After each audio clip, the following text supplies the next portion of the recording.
আসসালামু আলাইকুম। এখানে যে এমপ্লিফায়ারটি দেখতে পাচ্ছেন, এই এমপ্লিফায়ারটি আমি 8/8 ট্রানজিস্টর দিয়ে তৈরি করছি। 3 ইঞ্চি ভয়েস কয়েলের 4টি স্পিকার আমার চলে। তো এটির জন্য আমি ছোটো প্রোগ্রামের জন্য ভাড়া দিয়ে থাকি। তো নিজের হাতে এই ট্রান্সফর্মটি তৈরি করা। আর এই ট্রান্সফর্মটি হচ্ছে যে আপনার 55 0 55 10 এম্পিয়ার। তো এটিতে সুন্দরভাবে আমাদের সাউন্ড কোয়ালিটি পারফেক্ট আসে। তো এমপ্লিফায়ারটি আমি নিজের জন্য তৈরি করছি। এখানে আমরা একটি ট্রান্সফর্মারতে আমরা সব কিছু লাইনগুলো বের করে নিচ্ছি। 12 ভোল্ট 3 এম্পিয়ারও এখানে দেখতে পাচ্ছেন।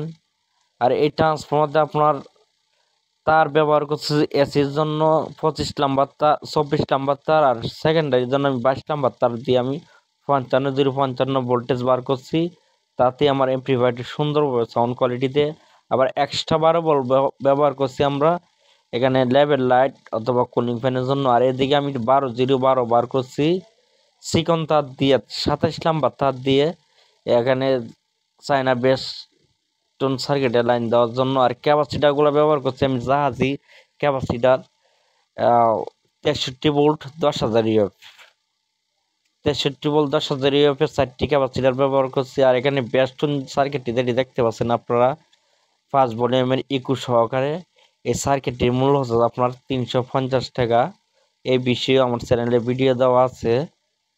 আর এখানে কুলিং ফ্যানগুলো ব্যবহার করছি আমরা পুরাতন জাহাজি কুলিং ফ্যানগুলো ব্যবহার করছি।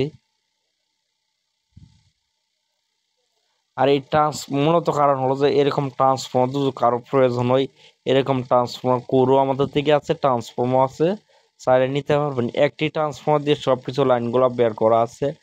12 0 12 এক্সট্রা 12 ভোল্ট। আর ডায়েটগুলো ব্যবহার করছি আমি পুরাতন ডায়েটগুলাই, প্রায় 10 এম্পিয়ারের ডায়েটগুলা।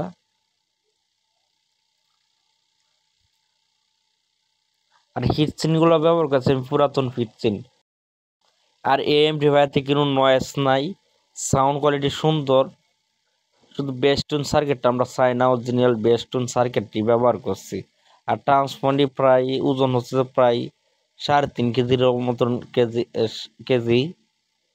তো এতক্ষণ আমাদের সাথে থাকার জন্য সবাইকে অসংখ্য ধন্যবাদ। তো সবাই ভালো থাকবেন, আল্লাহ হাফেজ। আরেকটি কথা, এখানে আমরা মিক্সারের লাইনগুলো বের করছি এই এমপ্লিফায়ারতে। ধন্যবাদ সবাইকে।